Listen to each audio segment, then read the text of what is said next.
शरणं शरणं कबीरं नित्यं नमामि नमतां भवमोक्षहेतुं।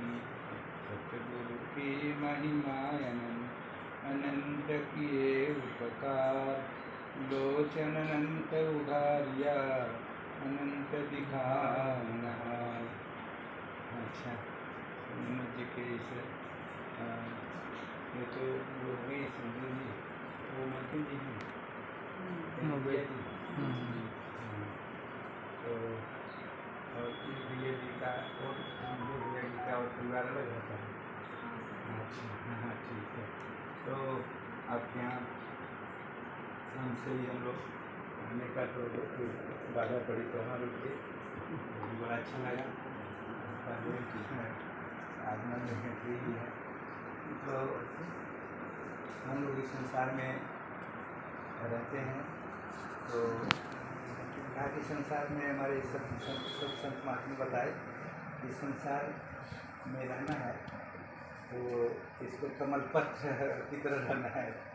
कमल पत्र, कमल खिलता है तो पत्ते होते हैं उसके, तो पत्ते पर पानी ऐसे रहता तो अलग मोती जैसा बन जाता है, मतलब सटता नहीं है पत्ते पर सटता नहीं पानी।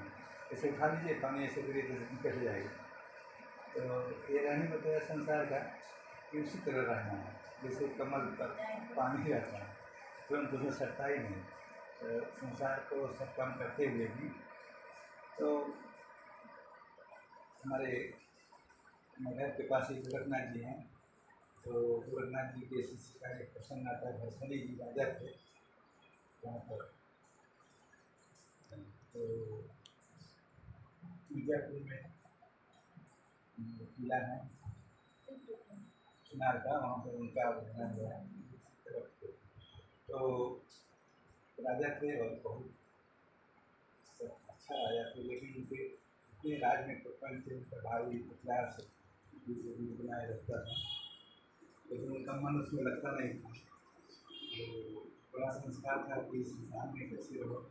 तो एक दिन मुझे और मन में विषय पूरा, तो सीधे ही गोरखनाथ के पास पहुँचे और कहे कि मुझे भी संसार को छोड़कर जरूर ले लेना है।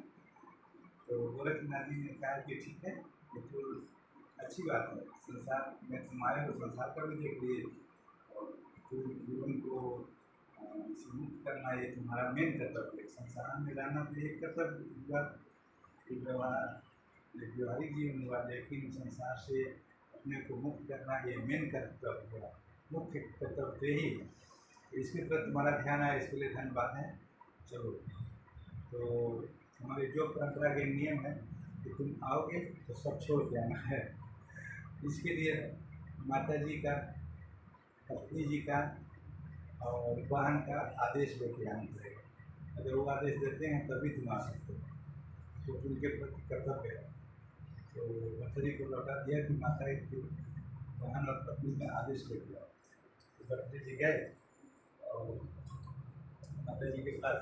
माता जी ने कहा नहीं, तुम्हारा मेरे पर इतना अधिकार से ज़्यादा तुम्हारा पत्नी पर हो गया, पत्नी से आदेश लेके आओ। तो पत्नी के पास गए कि मैं जो देना चाहता हूँ, जोगी बनना चाहता हूँ। तो पत्नी ने कहा कि पत्नी का कर्तव्य है कि वो पति के हर अच्छे कार्यों में सहयोग करे। आप कोई चोर डकैत शराबी कभी बनने नहीं जा रहे हैं, जोक बनेगा, अपने जीवन की मुक्ति के लिए जा रहे हैं, 7 पीढ़ी पीछे 7 पीढ़ी आगे कर जाएगा, अच्छा काम करने जा रहे हैं, उसमें सहयोग मेरा कर्तव्य है। लेकिन जाइए जोग ले लीजिए, लेकिन एक शर्त है, उस शर्त को पालन करना पड़ेगा। मैंने कहा हाँ बताइए सर। मैंने कहा कि जाइए लेकिन महल में ही रहना है। तो ठीक है, उनका प्रणाम किए, ये माता जी के पास आए। माता जी ने कहा कि ठीक है जाओ जोग ले लो, लेकिन माल मलिदा ही खाना। अच्छा अच्छा। तो माँ हमेशा खाने पीने पर ध्यान रखती है, बेटा अच्छा खाए पिए। तो बहन के पास गए, तो बहन ने कहा ठीक है जाके, जब उसने कह दिया तुम्हारी पत्नी ने तुमने कहा तुम जाके ले लो, लेकिन गद्दे गलीचा पर ही सोना, ऐसा क्या बिस्तर गद्दे गलीचा पर ही सोना। सुख के लिए सब लोग कल्पना करते हैं कि सुखी रहें।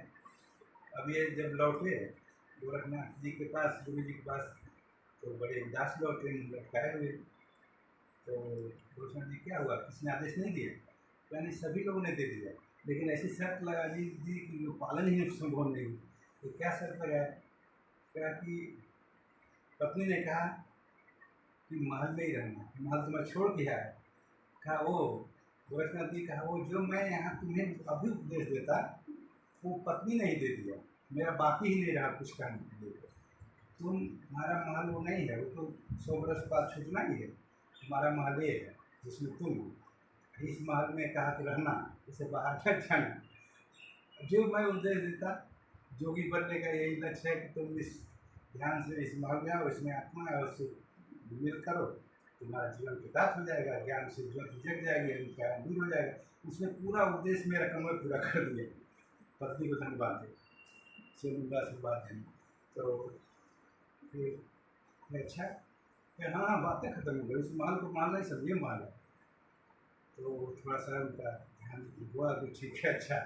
तो फिर माँ ने क्या कहा कि आगे की समस्या। माँ ने कहा कि माँ मलिदा है खाना, यहाँ तो सूखी रोटी है और ये आगे पर ये हवन धूनी पर लिट्टी उट्टी डाल के खाना है। क्या बस माँ ने भी वही बड़ी बात कर दी, बस वही लिट्टी मत समझो तुम इसको, जब भूख लगे तब खाना, तो माल मलिदा ही लगेगा। अब बिना भूख लगे खाओ, कुछ भी खाओ, कुछ अच्छे रहे, कोई फायदा नहीं करेगा, शुगर बीमारी और कुछ हो जाएगा। हाँ, भूख लगे खाओ, कुछ भी नुकसान नहीं करेगा, और ये लिट्टी ये नमक ये सब कुछ माल मलिदा ही लगेगा। अच्छा ठीक है। तो बहन ने कहा, तब बहन ने कहा बेड बिस्तर पलंग गद्दे गलीचे पर ही सोना। तो गोरखनाथ जी का हाँ बस नींद आए तो गद्दा गलीचा यही, नींद नहीं आए तो गद्दे गलीचे पर मिलते रहो, कुछ नहीं होगा। जब नींद आ जाए, नींद आए गहरी, तो यही गद्दा गलीचा जमीन पर सो जाओ, कमर पर सो जाओ। तो बहन ने कहा कि नींद अच्छी देना, माँ ने कहा कि जो भूख लगे तब खाना, और पति ने कहा कि संभाल। तो हमारा जो गोरखनाथ जो कथा का तो जो बखरी ने उसको पालन किया, और सच्चे बहुत बड़े योगी हो गए। तो कबीर साहब ने बोला है कि चच्चा चित्त रचो बर भारी, चित्र छोड़ते हैं चित्रकारी।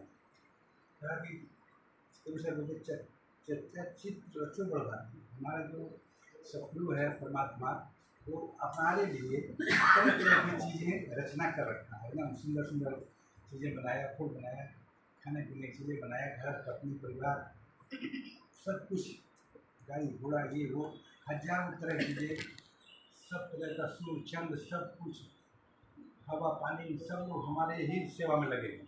सूर्य हमें ऑक्सीजन दे रहा, प्रकाश दे रहा, कोई ऑक्सीजन दे रहा, कोई लाइट दे रहा, कोई छत को पंखा दे रहा। तुम देखोगे तो कोई ऐसा नहीं है तुम्हारे विरोध में खड़ा है, सब लोग तुम्हारे सहयोग में हैं।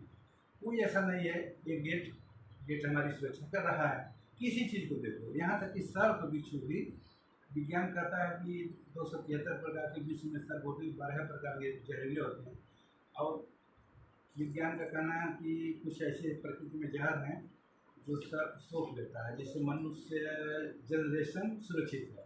नहीं तो मनुष्य सृष्टि ही समाप्त हो जाती है अगर सर्प नहीं होते तो। इसलिए हमारे संस्कृति में नाग पूजा वगैरह बताया कि अगर सर्प नहीं रहेंगे पृथ्वी पर तो मनुष्य सृष्टि ही समाप्त हो जाएगी। वो जहर सर्प ले लेते हैं जिससे मनुष्य नष्ट हो। तो कोई ऐसा नहीं है जो हमारे विरोध में, सभी हमारी सहायता में खड़े हैं। इस तरह से सब सहायता में खड़े हैं, यहाँ तक परमात्मा भी हमारे पास हमेशा हाथ किए हुए खड़ा है। लेकिन हम कह रहे हैं चच्चा चित्र रचो बड़ भारी, उससे बहुत बड़ा चित्र बना देगा उस चित्रकार में, और चित्र छोड़ते हैं चित्र चित्रेगा। तुम्हारा कमी कहाँ है, तुम चित्रों में दिमाग लगाए हो, उसके द्वारा बनाए हुए चित्रों में फंसे हो, चित्रकार को तुम कभी ध्यान नहीं देते। उन्होंने कहा कि चित्रों जिसने इतने सुंदर चित्र बनाए, तुम्हें बनाया, इन्हें बनाया, पत्नी को बनाया, बेटी को, बेटा को, सब तुम्हें सुंदर सुंदर खाने पीने की चीज़ें बना के दिया, इन चीज़ों में भूल जाते हो। इनको देखो कि इसने दिया, किसने बनाया, उसके प्रति थोड़ा सा ध्यान रखो, तुम्हारा जीवन पूरा हो जाएगा। तो साहब ने ऐसा बोला कि चित्र छोड़ चित्र लो, चित्रों में आनंद लो, लेकिन चित्रकार को मत भूलो। हमारे जो वेद है उपनिषद ईशावास वेद का 40वां अध्याय का श्लोक है मंत्र श्लोक भी कहते हैं, मुख्य मंत्र कहते हैं। उसने यही बात बताया, ईशावास्यमिदं सर्वं यत् किंचित जगत्याम जगत तेन त्यक्तेन भुंजिता माँ गिरधर कश्चित विधम। दोनों बात कहते हैं। जैसे एकदम छोड़ने को कह दिया, ये संत कभी छोड़ने को नहीं कहते हैं, कोई चीज़ छोड़ने, घर छोड़ो, परिवार छोड़ो, पत्नी छोड़ो, ये छोड़ो, कभी छोड़ने को नहीं कहा। जहाँ वो अच्छा है उसको कैसे ठीक से उनके साथ रहना है, ये बस ध्यान देना है। कहते हैं ईशावास्यमिदं सर्वम, इस संसार में जो कुछ भी है, जो कुछ तुम देख रहे हो, जो कुछ है और होगा, सब ईश्वर का है और ईश्वर से व्याप्त है। कह रहे हैं ईशावास्यमिदं सर्वम यत् किंचित जगत्याम जगत, जो कुछ भी है, तेन त्यक्तेन भुंजिता माँ गिरधर कश्चित विधम, सब ईश्वर का है, ईश्वर से व्याप्त है। मैंने दो बात कह रहे, वो उनका ही है उन्होंने, और वो हर जगह उनका फैला हुआ, हर जगह वो है, कहीं खाली भी नहीं कि यहाँ खोजो वहाँ खोजो। तेल त्यक्तेन भुंजिता, उनकी चीज़ों को उनका मान के, अपना मान के नहीं। कह रहे गलती यही होती है कि तुम अपना मानते हो, उनका मान के उपभोग करो ऐसा बोल रहे हैं, अपना नहीं मानो, उनका मान के उपभोग करो, किसी चीज़ को त्याग करने नहीं करें, उपभोग करो। माँ गिरधर कश्चित विधम।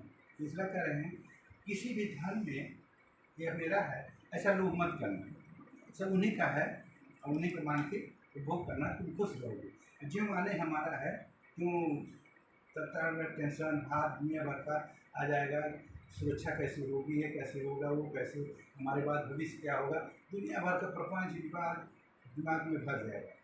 वो वाले मानो ही नहीं, अपने आप सबसे ऊपर रहोगे, उपभोग करते हुए खुश रहोगे। तो इन्हीं सभी के साथ आपको अच्छा लगा, आपको आते रहिएगा सबको। बोलिए सतगुरु कबीर साहिब की जय, मगध धाम की जय। हो गया, साहिब की मगर ढेर दिन हो गया।